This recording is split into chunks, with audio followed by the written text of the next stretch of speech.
नमस्कार मित्रों, राज्य की प्रकृति इकाई 4 अब देखते हैं। 4.0 उद्देश्य। राज्य की प्रकृति, उसके स्वरूप तथा राज्य और व्यक्ति के बीच संबंधों के बारे में अनेक परिकल्पनाएं की गई है। राजनीति विज्ञान की यह एक मौलिक समस्या है।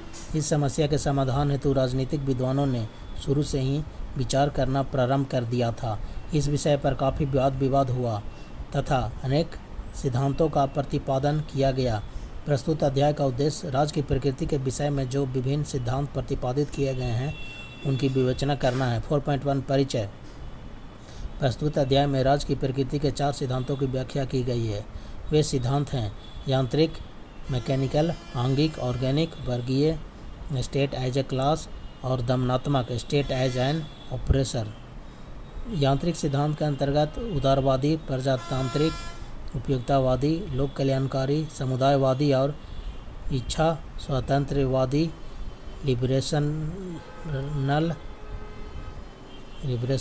लिबरेशन राज्यों का विश्लेषण किया गया। आंगिक सिद्धांत के अंतर्गत आदर्शवादी,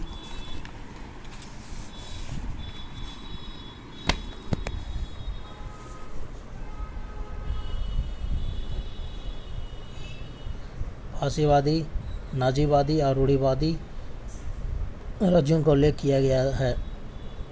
वर्गीय सिद्धांत में बॉक्सवादी राज्य पर प्रकाश डाला गया है। दमनात्मक सिद्धांत के अंतर्गत अराजकतावाद, आधुनिक भारतीय चिंतकों के विचारों और नारीवाद को स्पष्ट करने का प्रयास किया गया है। 4.2 राज्य की प्रकृति। राज्य की प्रकृति के संबंध में विचारकों ने अपने सिद्धांत के अनुसार विभिन्न विचार प्रकट किए हैं। C.L. बेपर ने अपनी पुस्तक में इस संबंध में 3 सिद्धांतों का उल्लेख किया है। प्रथम, राज्य एक यंत्र के समान है जिसे व्यक्तियों ने अपने उद्देश्य की पूर्ति के लिए बनाया है, इसलिए राज्य एक कृत्रिम संस्था है। इस सिद्धांत को राज्य की प्रकृति का यांत्रिक सिद्धांत कहा जाता है। इस सिद्धांत के प्रवक्ता हॉब्स, लॉक, बेथम और J.S. मिल हैं। द्वितीय, राज्य एक जीव ऑर्गेनिज्म के समान है और व्यक्ति हैं उसके अंग। शरीर और उसके विभिन्न अंगों में जो संबंध है वही संबंध राज्य और व्यक्ति में है। इस सिद्धांत का प्रारंभ यूनानी राजनीतिक चिंतन में हुआ। स्टोइक और मध्ययुगीन के ईसाई चिंतकों ने भी इस सिद्धांत को अपनाया, परंतु इस सिद्धांत की परिणति रूसो, हीगल और ग्रीन के आदर्शवादी सिद्धांत में हुई।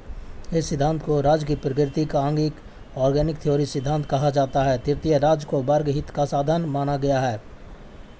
इस सिद्धांत को मार्क्सवादी सिद्धांत कहा गया है, जिसके मुख्य प्रवक्ता मार्क्स, एंगेल्स और लेनिन हैं।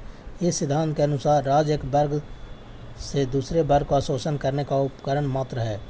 J.W. गार्नर ने अपनी पुस्तक में राज्य की प्रकृति के संबंध में 4 मुख्य सिद्धांतों का उल्लेख किया है। वे सिद्धांत है: द्वैतवादी, मोनिस्टिक या व्यक्तिवादी, इंडिविजुअलिस्टिक, द्वैतवादी, ड्यूअलिस्टिक और आंगिक, ऑर्गेनिक।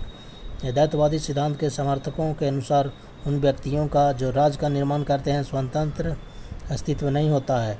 वे अपने निरंतर अस्तित्व के लिए राज्य पर निर्भर करते हैं। व्यक्ति का अपना निजी व्यक्तित्व नहीं होता है।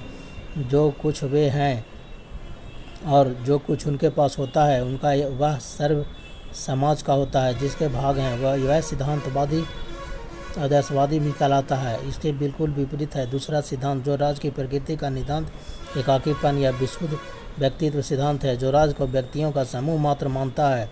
इस सिद्धांत के अनुसार व्यक्ति अपने साध्य है, किसी अन्य के लिए साधन नहीं। उनका स्वतंत्र अस्तित्व होता है, स्वतंत्र इच्छा होती है और व्यक्तित्व होता है। समाज में केवल शांति और सुरक्षा की स्थापना के लिए ही वे राज्य का निर्माण करते हैं।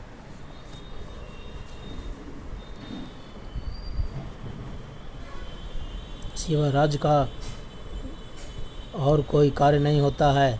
व्यक्ति राज्य की सहायता के बिना भी जीवित रह सकता है और अपने व्यक्तित्व का विकास कर सकता है। राज्य की आवश्यकता सिर्फ सुरक्षा और शांति की स्थापना के लिए है, जिसके द्वारा वह शक्तिशालियों के आक्रमण के विरुद्ध दुर्बलों की रक्षा करता है।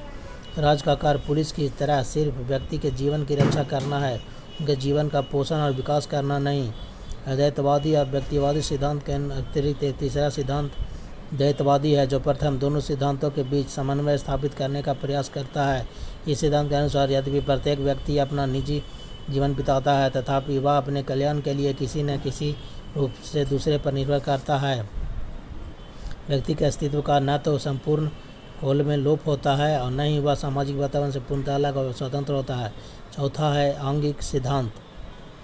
यह सिद्धांत राज्य और व्यक्तियों के बीच ठीक उसी प्रकार के अनुनाश्रित संबंधों का विश्लेषण करता है जैसा शरीर और उसके अंगों के बीच होता है।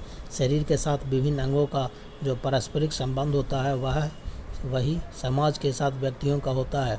बी गॉडविन ने हाल में प्रकाशित अपनी पुस्तक में राज्य की प्रकृति के संबंध में 4 व्यक्तिक विचारों का उल्लेख किया है। हाउस ऑफ लॉक द्वारा प्रतिपादित समझौतावादी विचार कॉन्ट्रैक्चुअल व्यू प्रारंभ में 2 उदारवादियों अर्ली लिबरल्स और उपयोगितावादी यूटिलिटेरियंस का यह विचार कि राज्य एक मध्यस्थ आर्बिटर और रात्रि प्रहरी नाइट वॉचमैन के समान है। हीगल का आंगिक विचार और मार्क्सवादियों का यह विचार कि राज्य की प्रकृति दमनात्मक अत्याचारी ऑपरेसर जैसी है। इन्हीं वर्गीकरण के परिप्रेक्ष्यों प्रोस्पेक्टिव को क्रमबद्ध सिस्टमेटिक रूप में प्रस्तुत कर यहाँ की प्रकृति का विश्लेषण किया जा रहा है।